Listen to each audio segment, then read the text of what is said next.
এই দেখো এই যে এখানে বলছে use the correct word from the box to make the text meaningful. তো এখানে আমাদের কিছু শব্দ দিচ্ছে, এই শব্দগুলা অর্থপূর্ণ ভাবে এখানে বসায় তারপর এগুলা পূরণ করতে হবে শূন্যস্থানগুলা।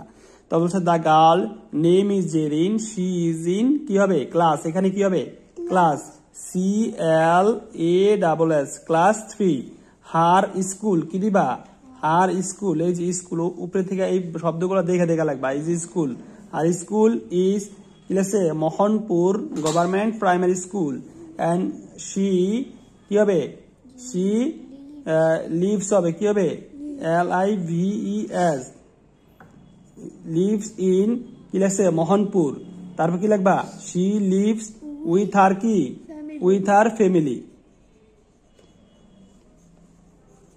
With her family. তারপর এটা দিচ্ছে কি নেম, এখানে তোমার নাম দিবা, তোমার নাম কি হুজাইফা, HU হু, তারপরে জে এ হুজাই FA ফা হুজাইফা। এইজ কত, তোমার বয়স কত, বয়স কত 8। তারপর হচ্ছে এখানে হলো ক্লাস, তুমি কোন শ্রেণীতে পড়ো 3, কি লিখবা 3। তারপরে স্কুল নেম,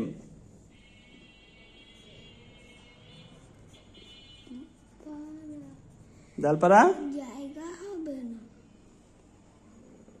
এখানে তোমার স্কুল নাম লেখা দিবা, ঠিক আছে।